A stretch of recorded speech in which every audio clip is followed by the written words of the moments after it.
Hey Sherry, hey Amisa.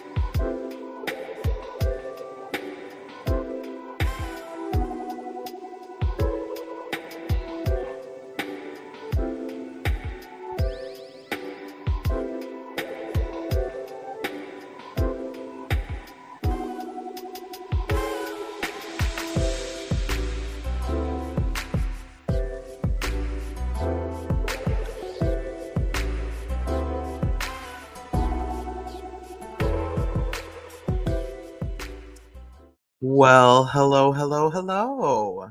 Happy Tuesday. Welcome to your daily live with your host, Mix Mercury, the Astro Himbo. And today I will be doing another card pull because I'm just having a good time with that right now. I think it's fun. And I have an hour today if I need the whole amount of time before I go to work. So let's get started. Let's jump right in. And then I will just update people as they come in. Thank you for being here on time, beloveds. We are using the usual This Might Hurt Tarot deck by Isabella Rotman. Maybe I'll show y'all one of my other tarot decks one day, but today is not that day. Let me shuffle. I don't know what to ask about because I never know what to ask about. And I think that's fine. Sometimes you just gotta let spirit, the universe, the energies of the world, the unseen, make itself known to you and practice tuning in. So that's what I'm gonna do. Let's give it a quick shuffle. Hey, Kalia, welcome in. Welcome in.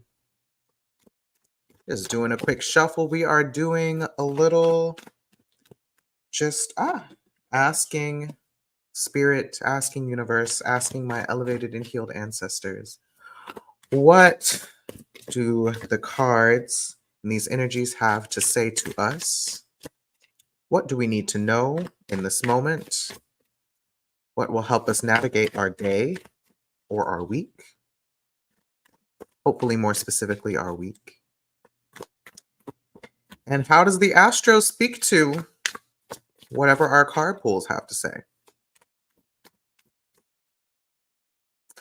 Friendly reminder while you wait to like the video, please. Let YouTube know that you love it here, that you're a regular resident. I think I'm going to start trying to grow a beard. I mean, I do kind of grow a beard anyway, but it comes in pretty light. I mean, I'm only like a year and a half on tea, so still technically like in my early puberty stage, but I just think it'd be nice to have a full, not so patchy beard, so I might try working on that soon. And you can support my beard efforts by leaving a tip in the tip jar. Okay. Let me be serious. Let me focus. Just trying to let a few more people join, but okay. Any wisdom and insights from the energies of the world, of our spirits, of our universe, from the stars? Any wisdom and insight from the stars that we could carry with us?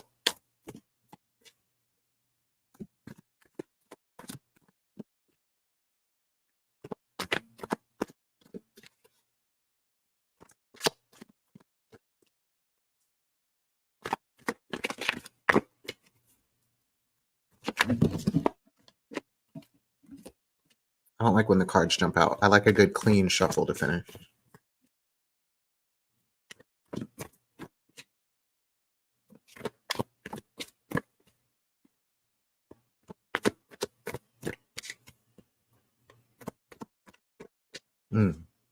That was the one. Okay. We'll split the deck right about here. Let's get into it. Our first card of the day.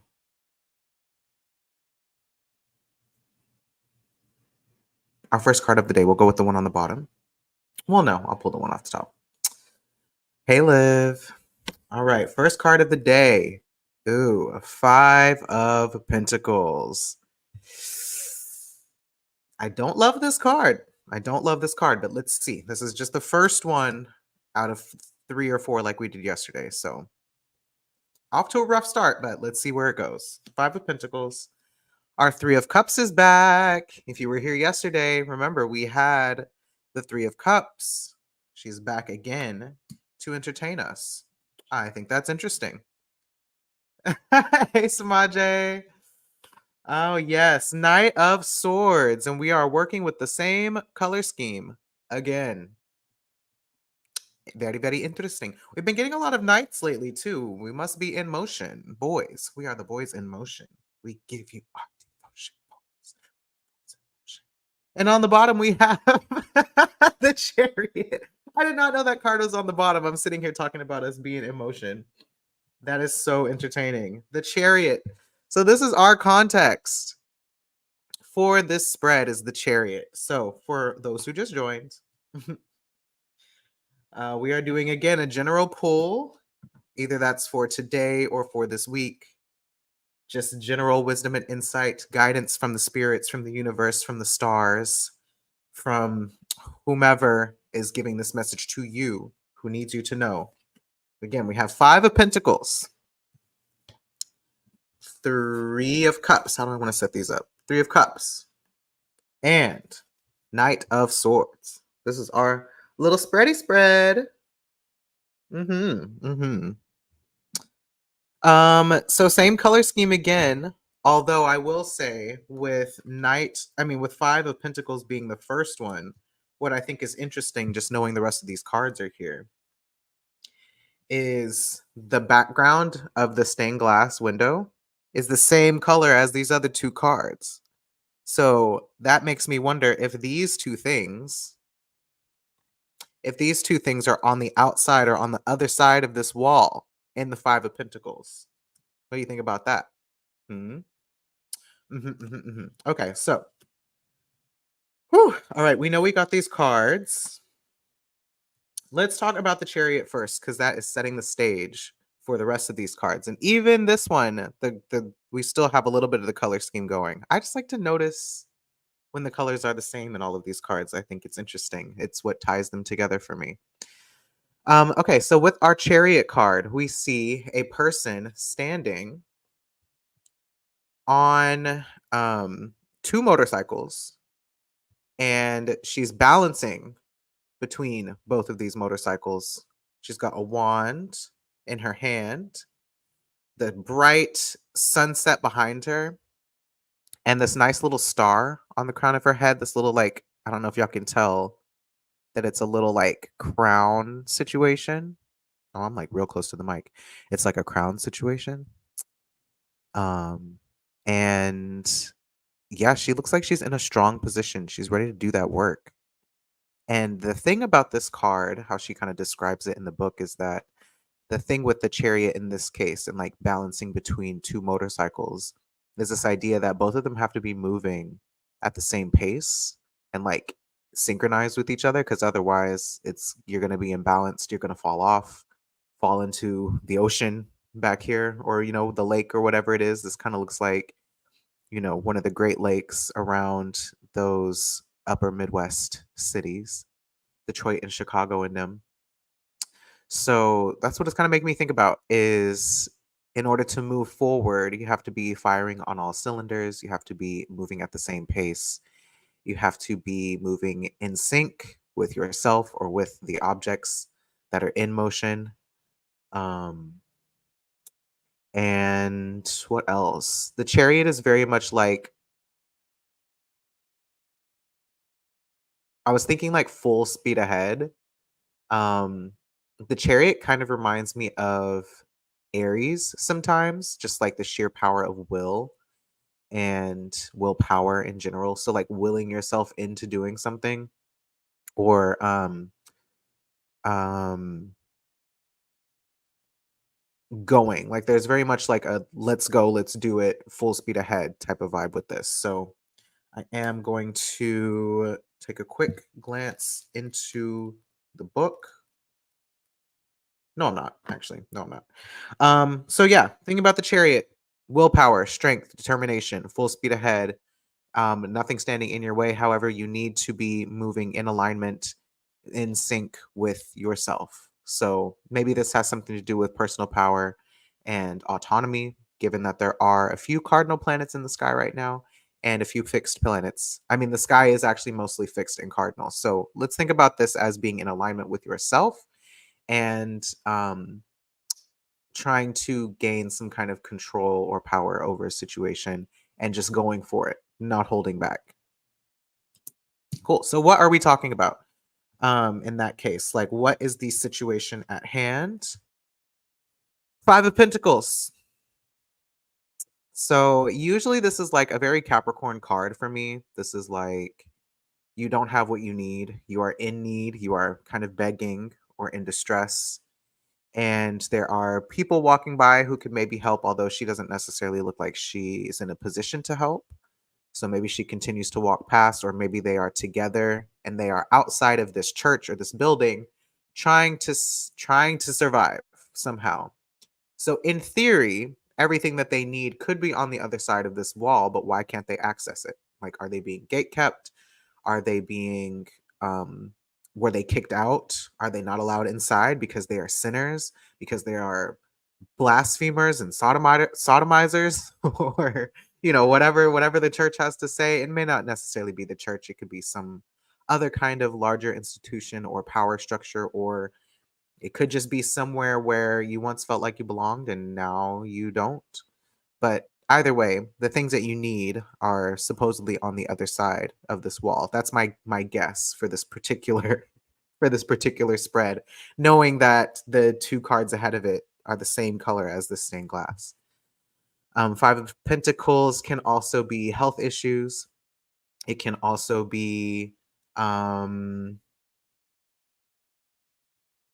it could also be health issues. It could also be somebody has what you need and they're refusing to give it to you for some reason. A few different ways that we could look at that, but the point is we are in need of something that we don't have and are struggling to go after it and get it, which is interesting thinking about our go after and get it card being the context for this reading. So, what is the obstacle in this case? If we are in need, the obstacle in this case is the Three of Cups. Now, that's kind of interesting. Is this like we don't have community and we could use more of it? Is this like we don't have friends and we want friends? We want relationships? Or is it that we are involved in a community or a relationship dynamic or something that is not giving us what we need? And then the question is why? Why are they not giving us what we need? Three of Cups is generally a positive card.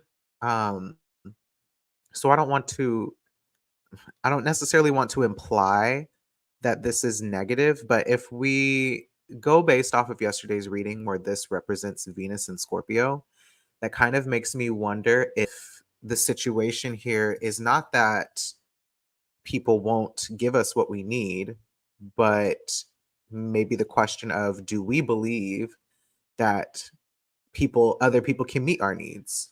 Do we believe that other people can receive us when we're in need? Do we believe that our needs can even be met? Or do we still feel ashamed of needing other people or depending on other people?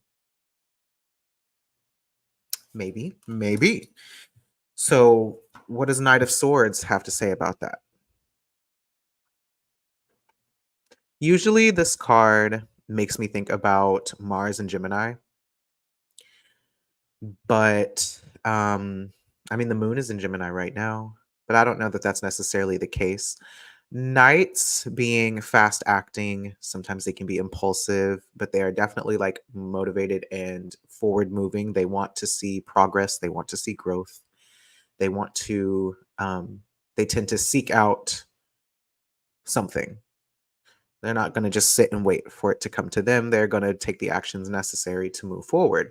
Same reason why in this chariot card, we have somebody standing on two motorcycles and this talking about unashamed forward moving motion. So, Knight of Swords then is making me think about using words or language or the imagination. It's also making me think about the mind and the intellect as a tool. Something Samaje said recently about swords is how they help us narrate our stories or give us the tools to tell our stories as well. So this as the solution. Hmm. This as the solution or the way to overcome this question about like like people as resources. I actually wonder,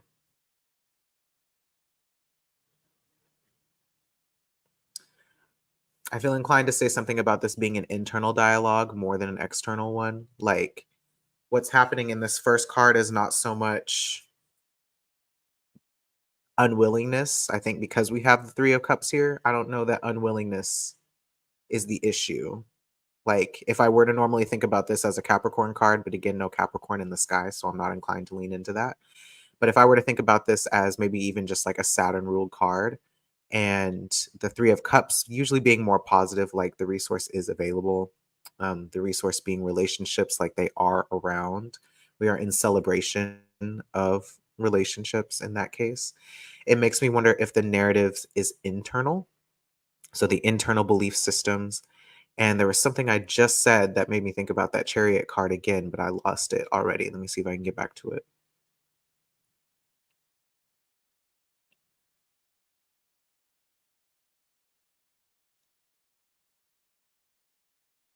Hmm.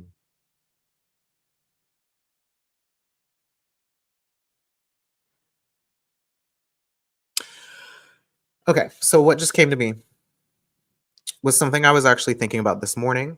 So I'm going to see how this ties in. And this is related to the Knight of Swords and the Chariot. Chariot, again, is our context for this reading for those who just joined. General reading for the week. The Chariot is making me think about, again, willpower, power of the mind, and the sun right now actually being in fall in Libra. Because when I was thinking about this, I was thinking about the sun being exalted in Aries. So, hey Sam, hey Rita. So, okay, so let me just say what I'm thinking first, and then I'll come back to the cards. So, people, something I've kind of observed the more that I get into psychology and therapy type work, somatic type work, is that like a lot of people really don't like therapy. And I did a whole live about this, so I won't go into all the ins and outs. But something that I've kind of noticed is that there's like a struggle with, oh my goodness.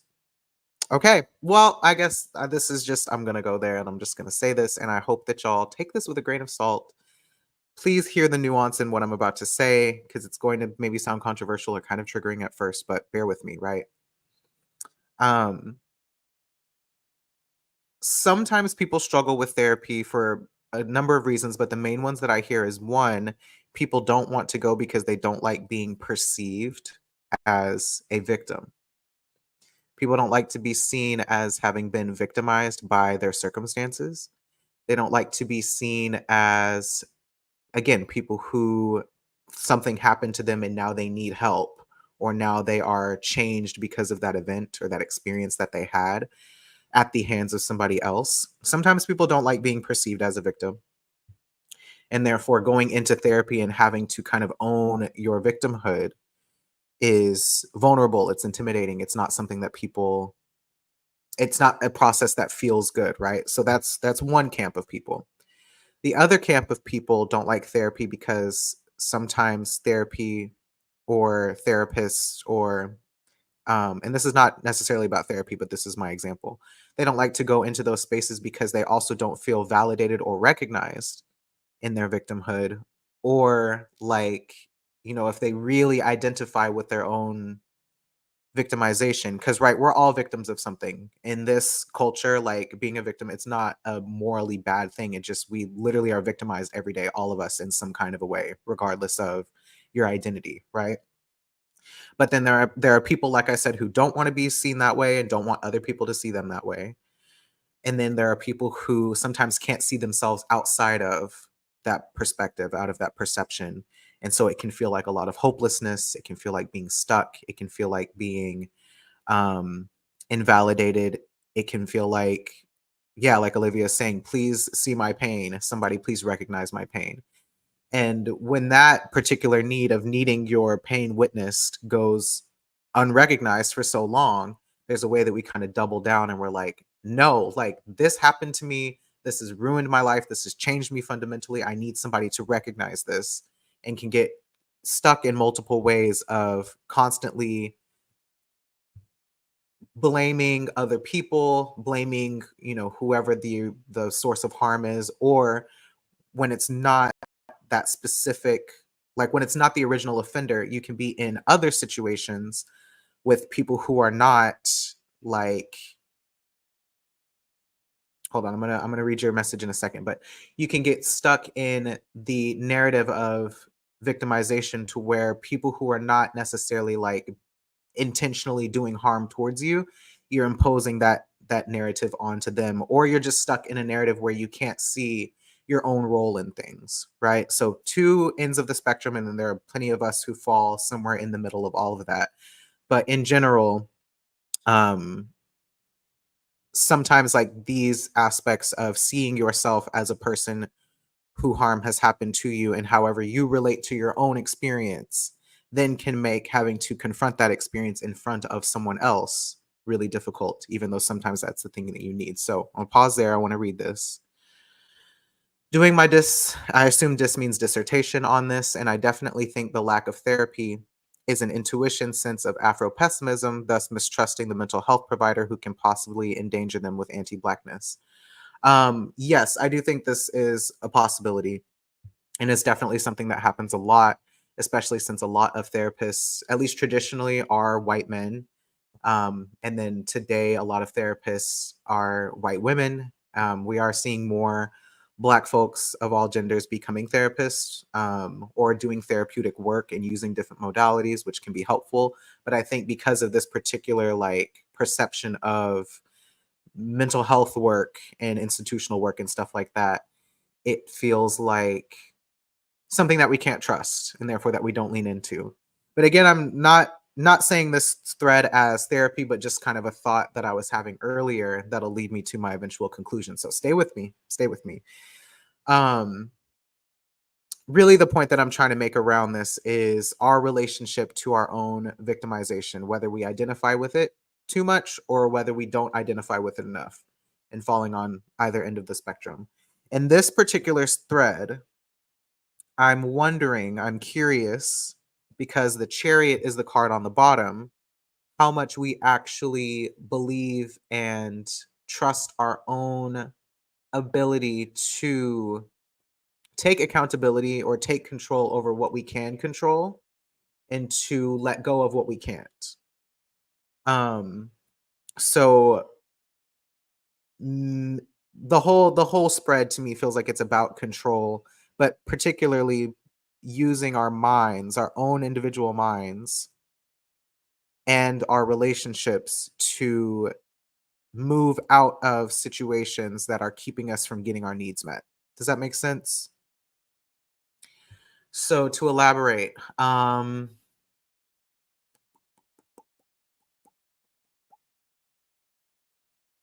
there's a question here about, like, do you not, do you believe your own story necessarily, but like, mm,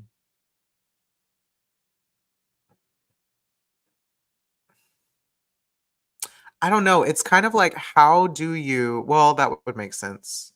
Thinking about Mercury and the Sun in Libra. Like, how do you articulate your needs in a way that can actually be received by other people and inspire other people to see you and respond to you? You know what I mean? Like, that's what this is kind of making me think about with with this card, because you have to be kind of tactful and it's not about being deceptive and it's not about lying and it's not about like over exaggerating or needing to be convincing. Like it's not necessarily that type of energy. It's more like and like the urgency around it too. It's like not leading with that energy so much because that kind of makes me think about like leading from that place of desperation, and leading from that place of desperation is already kind of this assumption that the need won't be met unless I really exaggerate just how much I need it. And it's like maybe that's not the point. Like maybe that's not the goal. Maybe the idea is one to like be transparent and to like actually speak in a way that considers your audience. I was actually talking about this with a friend last night who has Sun and Mercury in Aries, and how she was talking about how Libra is really good at, um, she was talking about how Libra is really good at like staying committed to a process or being disciplined in a process in its own way, not so much in the Mars way, but in the Venus way that does consider um, who you're speaking to and how they're going to receive your message and what you need to say in order to actually reach the other person versus like speaking to them in a way that is going to put them on the defensive or that's going to make them feel attacked or that's going to put them off in some kind of a way. And so the idea is like speaking in a way that you can be received. But in order to do that, again, there's like a process of actually identifying with your own story.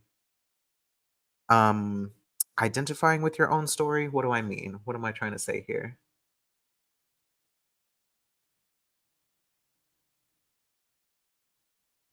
I'm putting a lot of pressure on myself right now to get this right. So I'm trying to release the pressure and just let the ideas flow.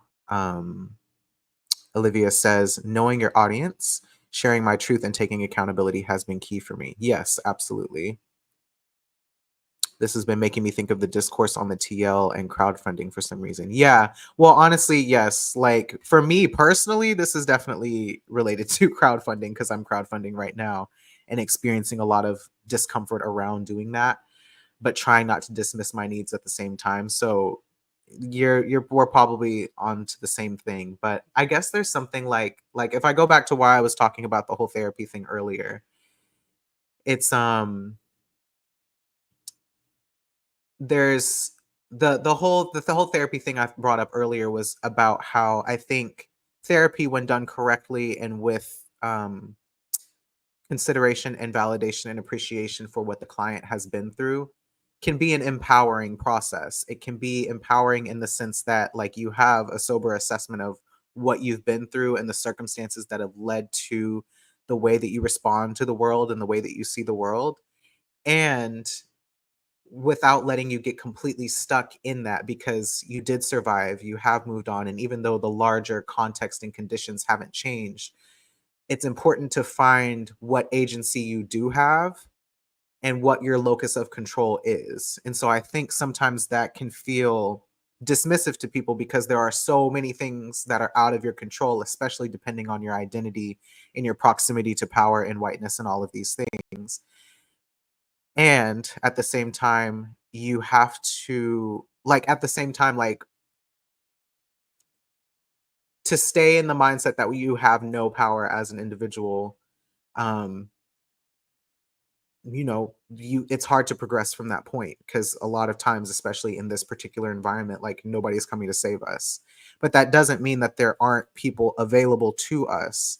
But the thing about it is to me, and I'll just like say this as I'm feeling it, like without sugarcoating it, because we need and depend on other people, like we have to take that action because a lot of times like we can block our resources as well. Maybe that's part of this too. We can block our access to relationship and community and resource with the narratives that we hold in our yes in our minds but also in our own bodies.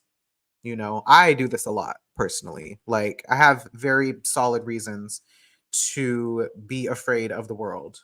right? Based on my identity, and especially like pre-transition, like as a queer Black woman for a long time, right? Plenty of reasons to feel perpetually disempowered, and even now as a queer Black man, um, still as a trans man, like varying levels of privilege and access and things like that. Like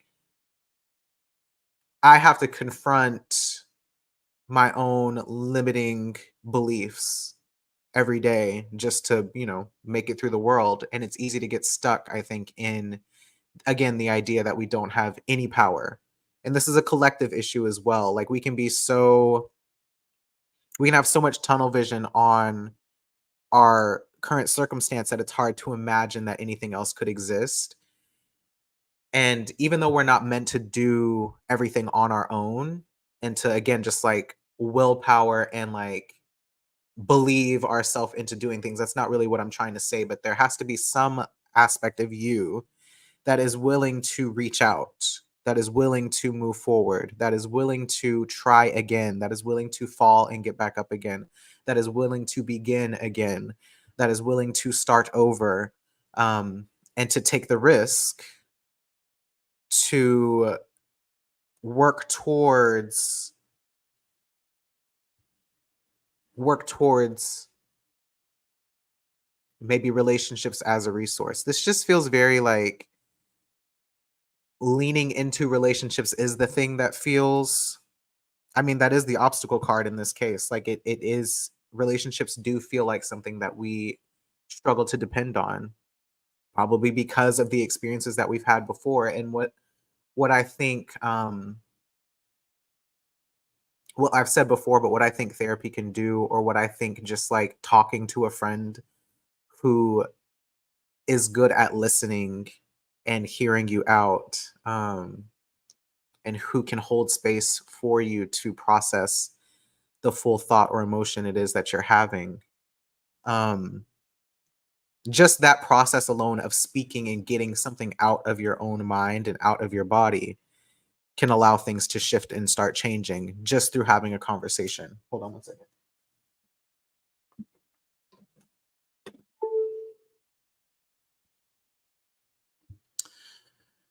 Why am I just not paying attention to the sun in this card? Yeah, that was one of the first things I said, was the sun in the background, and like her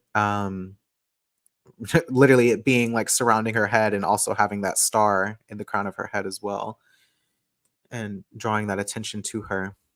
Sherry says, I definitely have blocked my resources a lot. Yikes. I mean, me too.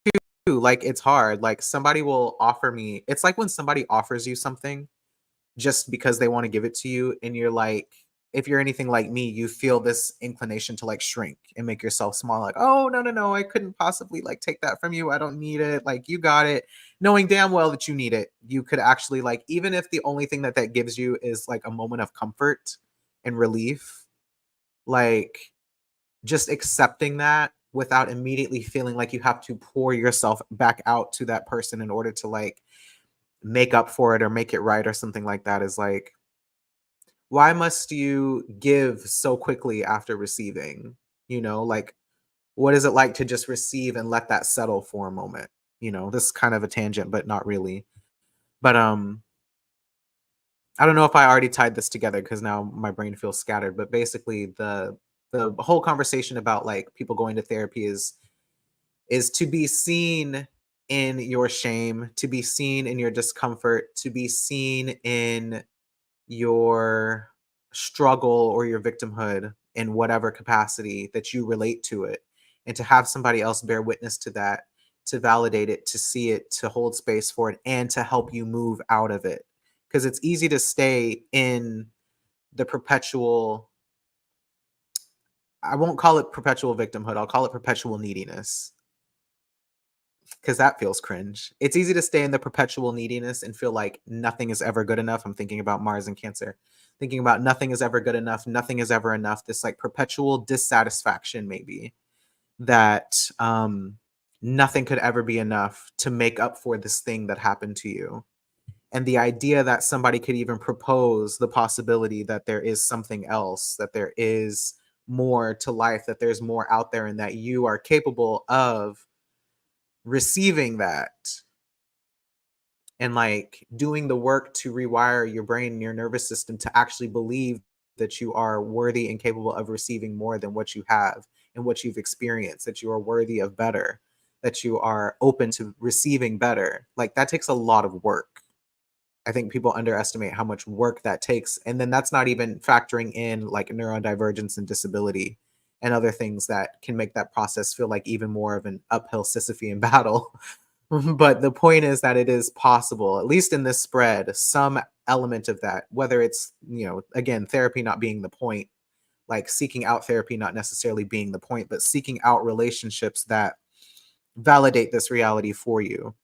What is the work that needs to be done internally that you have to do yourself because nobody else can do it for you? Other people don't live in your body. You know, I think that's the point of this card is like nobody else can do it for you, but you have to be in alignment and in concert with yourself and your needs and your own dissatisfaction and everything else because that dissatisfaction does motivate you to move forward to make the gains that you need to make and the progress that you need to make. But at the same time, like you can't do that alone. But in order to be with people as a resource or to be in relationship as a resource and get those needs met, like you have to unblock yourself. Like like it is a process of you need other people to like facilitate that internally or to reflect it back to you as well. But again, like I don't know, something about this card just feels like somebody else is not going to see you unless you make yourself visible, you know? Like the whole point of this card is that people are walking people like you're sitting in distress and people are kind of ignoring you because whatever the reasons are, um people are ignoring you or they just don't see you for some reason. And so that's one of the moments where someone, again, not coming to rescue you, you have to stand up. You have to take the first step or take the first action. And the action literally being reaching out your hand. Reaching out your hand, believing that there is a way forward, um, taking the steps necessary to try and create that change somehow.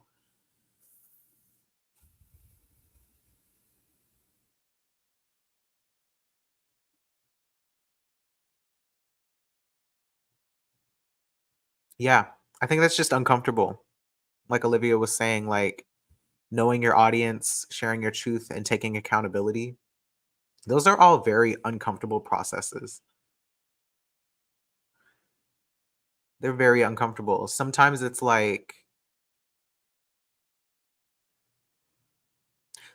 discomfort is in being rejected. As far as like knowing your audience, sometimes like part of the process is reaching your hand out to somebody who's going to say no or who's going to come back with some kind of a reason why you shouldn't have the thing that you're asking for or whatever it is. But do you know your audience? Thinking about like discernment and how discernment is not like just some, I won't say it's not some innate gift that we don't have. I know Sam mentioned earlier like soul, spirit, intuition, like that still exists, especially because like if we're talking about there have been there's institutional harm that happens, there's like these larger spheres of harm um that do get in the way, but then like that's something that we have to learn. I think the point of this is that a lot of this is learned through experience. So I think yesterday we had the Page of Swords, and the Page of Swords was like seeking out new experiences and seeking out new information, and how like the learning process isn't just intellectual. Sometimes it is through action as well. And I think that's kind of what this Knight of Swords is talking about. You have to have the experience in order to form the new narrative. You have to have the experience of rejection, but also not broadly apply that to every single person that exists, like, or every single experience that exists. Every single experience is not going to be rejection. It's not going to be withholding. It's not going to be denial. Thinking about this card again. Um, But you do sometimes have to go through that experience in order to find the people who are actually like-minded and who will actually like share your beliefs and your values and your identities and your experiences in a way that they can relate and see your struggle and identify with your struggle and your experience and meet you where you're at. And I think maybe that's a big part of this too, is just like the courage it takes to again reveal yourself but also have other people meet you where you're at and to see yourself in them, and how that allows you to see yourself differently as well. And your relationship to the need that you have, it's like it helps to remove some of the shame or soften some of the shame for you. Or I don't know, soften some of your shame in a way that again you don't feel so held back by it, and that you feel like, okay, it's not just me. I'm not the first and the only person to go through this particular experience with these particular identities and this particular set of circumstances. Like, yes, my circumstances are unique to me, but I am not isolated in that experience in the human sense, in the general humanity sense. And if other people have found ways to break out of it and to move forward, then there's a path for me too. Just again, the question being, how do I open myself up to it? So I don't know.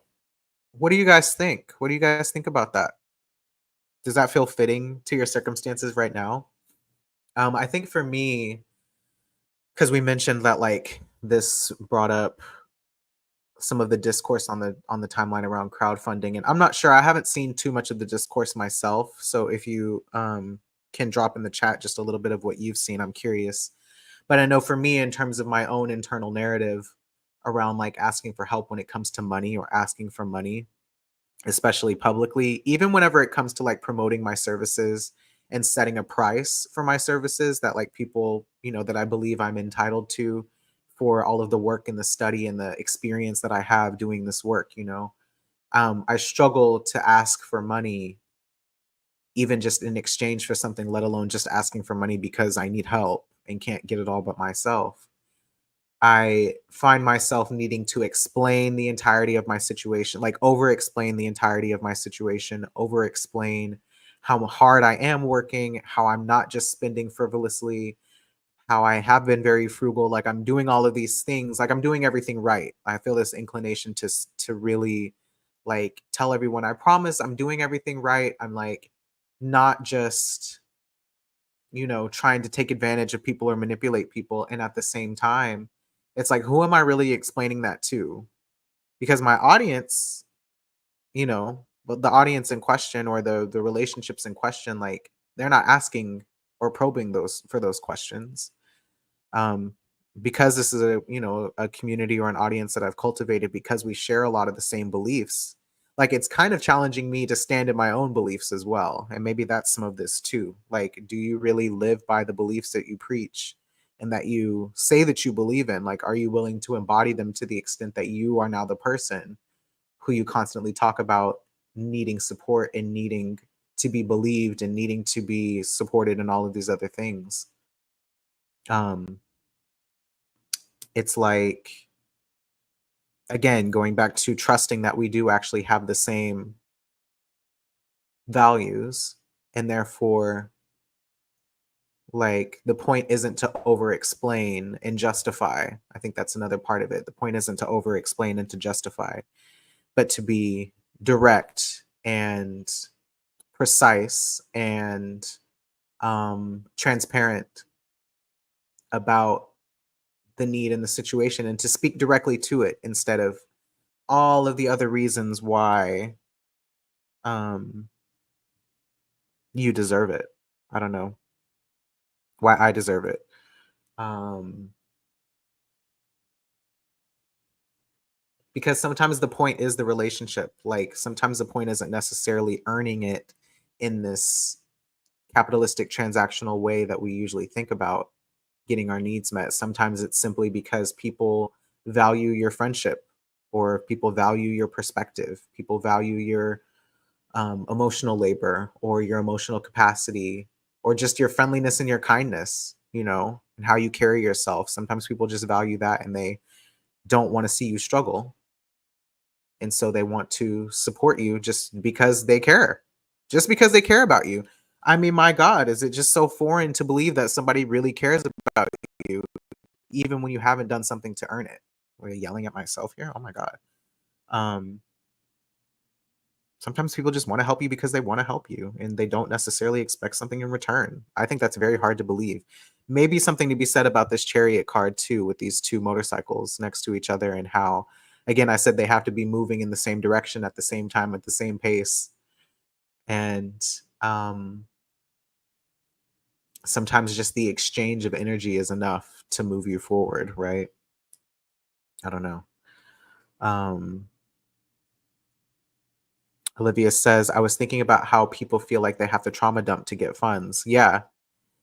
And experience would say that they get more when they do experience would say that they get more when they do all of the things. I think you're saying like people the experience people have had is that they have to trauma dump in order to have people respond to their needs, which, yeah, I mean, that's kind of what we were talking about in the beginning with this spread. Like, I mean, I definitely think that's the case. I was trying to create a GoFundMe, and I typed out this long draft and I sent it to Emilia, and I was like, I'm having trouble posting this. Like, can you just read this back to me and help me help me sort out why this feels like so difficult to post? And they're like, they offered their 2 cents, and I ended up not posting the GoFundMe just because it didn't feel right for whatever reason.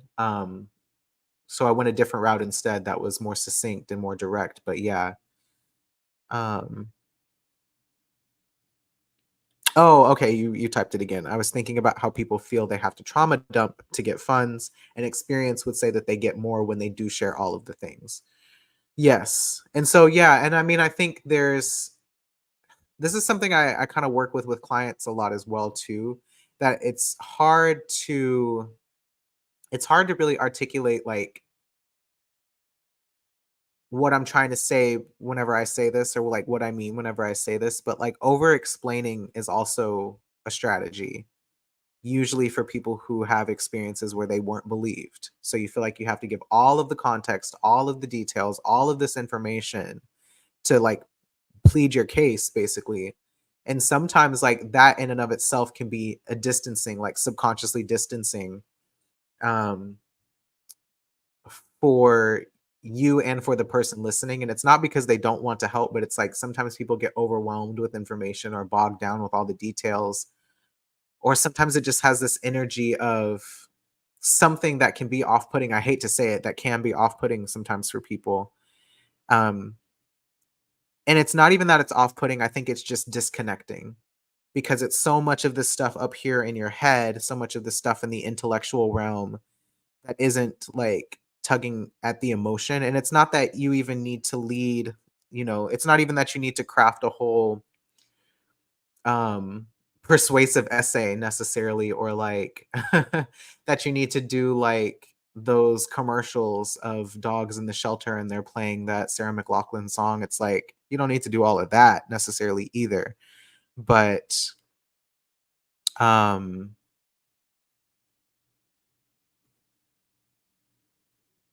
there's something really powerful and really vulnerable about speaking directly to the need and just letting that take up space emotionally.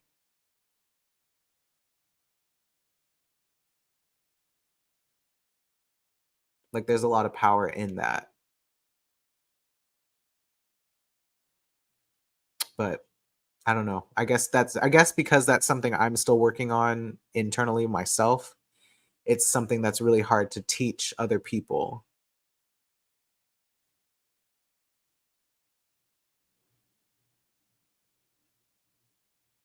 you know. Hmm.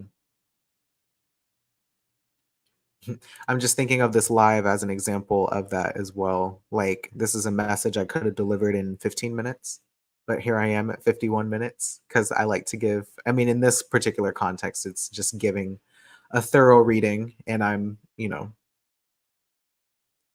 taking up space in general. But yeah, it's like when somebody can give a really powerful reading in 10, 15 minutes, and even though they didn't give you all of the details and all of the nuances, and all of the various outcomes or way that something could be understood by somebody else, it like leaves enough room for the other person to kind of fill in the gaps as they need with the information or the whatever it is that they need to process something for themselves. So, I don't know. I don't know. This is kind of starting to get all over the place, but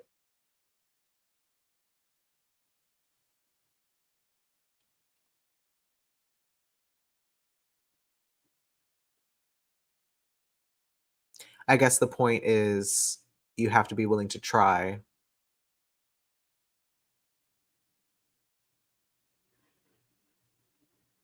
You have to be willing to extend your hand in the first place and to cultivate an expectation that somebody will reach back out to you if you extend your hand.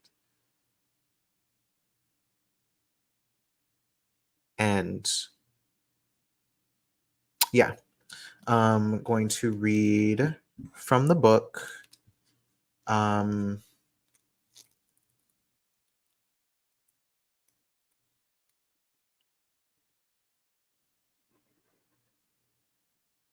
I'm going to read from the book about the chariot because I feel like the chariot. I don't know. Do I want to do the chariot and the Knight of Swords?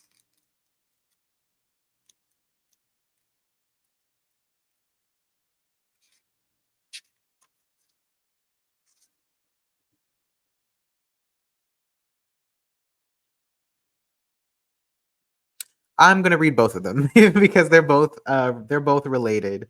So I'm gonna read the chariot first as the context, and then I'll finish with the Knight of Swords. So this is the chariot. It says, I hold it up. Damn, she's such a boss that she has not one, but two motorcycles. There's definitely no way that she can move forward safely. She's literally standing on the seats, and her hands aren't even on the throttle. Despite this, the chariot is about swift, competent movement. How does she do it? To drive a two-horse vehicle requires control over both driving forces. If the motorcycles move in the same direction, then the chariot moves swiftly. If they do not, it can't move at all. Throughout the major arcana, the chariot, the hierophant, the lovers, the high priestesses, we see a triangular motif where the two side-by-side elements represent a duality, and the top center element represents a mediating force. The charioteer's mediating force is willpower. If this card comes for you, then it's time to find some balance between your badass self and your softer side. You have the ability to hold together contradictory forces and charge towards your goal. The chariot is all about victory through strength of will, after all. Give yourself a pep talk, pull on your armor, and accelerate full throttle. Don't feel confident? Fake it until you do. As long as you are acting with determination and balance, you will surely succeed. That's wild. I feel like everything that I just said came together in that definition. Wow. And I sit here and I say that I'm not a tarot boy, but look at me pulling in meaning from the ethers and creating a consistent narrative through illustration. That's incredible. Very nice. Very nice. Okay. I got the little chill goosebumps. Okay, and then our final word for Knight of Swords from the book as our path forward and our remedy or solution, whatever. The Knight of Swords is the one who rides with great momentum. The Knight of Swords races forward. They are a powerful figure full of strength, determination, and eagerness to overcome all obstacles. On the flip side, this knight is obsessed with making an idea reality, and this desire can make them unaware of the difficulties they may encounter and the potential consequences of their actions. They expect all obstacles to fall before them and are unlikely to react gracefully if they do not. If you are the Knight of Swords, you are likely focused on reaching a goal. What could possibly stand in your way? The Knight of Swords may signify that you are an unstoppable freight train of ambition on the fast track to success, and it could also signify that you are cutting corners, charging forward without a plan, or refusing to see the potential negative impact of your valiant quest. If the Knight of Swords comes up for you in a reading, take the time to consider if racing forward at full steam is the best way to get where you want to go. Should you take a moment to pause and reconsider your plan of attack? Or is there a possibility that this plan is dangerous and shouldn't be pursued at all? So yeah, this one kind of feels like Libra transits as a resource and being strategic in your path forward. So using what we were talking about with like over explaining and trauma dumping and all of those other things, if you want those to be the case here, it's like maybe that's not this energy of just pouring out everything without a coherent I was going to say a coherent narrative, but I'm thinking more like a coherent like why, a reason for a reason just the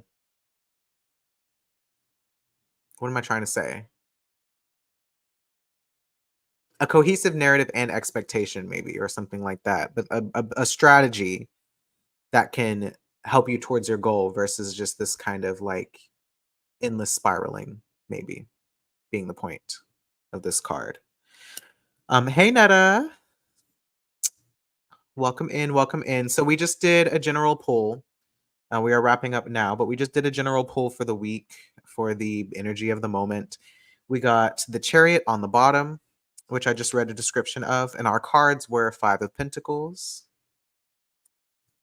Three of Cups, and Knight of Swords. And the gist of it was like basically being seen as a victim, whether that's something that we do or don't identify with, and how our own relationship to our own victimization can get in the way of us getting the help that we need or seeking out the relationships that could actually support us. And then also how we speak about our own experience in victimization and how we move towards the goal of getting the need met or resolving whatever the internal distress is, being strategic in our path forward rather than maybe cutting ourselves off at the ankles too early. There was a big conversation around like willpower and control, like how much control we actually have in a situation and what our power and control is in a situation and how to harness that in order to move forward towards the goal or the need or whatever it is that we're trying to get met. So that's like the gist of it. You'll have to watch it back to catch all of the intricacies and nuances of that, how it might apply to your situation. But yeah, sometimes we just gotta be willing to try and be willing to fail and be willing to be rejected and be willing to not be received in order to find the people who will accept and receive and help and support, that kind of a thing. So I don't know. I trust you all will apply this in a way that is fruitful and beneficial to you in your own lives. And if not, then this one was not for you. But thank you for hanging out anyway. Thank you for listening. Maybe this message is relevant for someone close to you and you can see them in their experience a little bit differently as well. I deserve. Thank you, Jim. I appreciate that so much. Trying to embody it myself. Olivia says, this has been a great live. I'm so glad that it landed. Sherry says, this has been one of my favorite lives. Thank you. Thank you. It has so many messages that I needed to hear. I'm so glad I could be the channel and the medium for that. I know it's not the consequences of my actions. Not sure what that's in response to, but sending you love and light on your journey. Netta says, well, all right then. Yeah. Yeah. Amessa says, so much to sit with and reflect on. Such a beautiful call to courageous practice. Thank you, Winter. I needed to hear every word. Thank you so much. I love that. Yes. Courageous practice, courageous action. Definitely leaning into the courage in this spread. However, you need to find courage. Maybe courage is the resource that you're in need of. and how can you access that from someplace deep within, but also from people around you as well. So, very good. Gonna keep this out an hour. Thank you all so much for listening. Thank you so much for tuning in. If you haven't already liked the video, subscribe to my channel for more of this. I'm really enjoying doing some tarot, so I might continue to do that moving forward. And yeah, if you're into this, if you want to show appreciation with a tip, I am open to receiving as always. I'll put my handles in the description here. It's also available in other lives. And yeah, tell a friend if you love this work, and I will see you all again tomorrow. Thank you so much. See y'all later. Bye.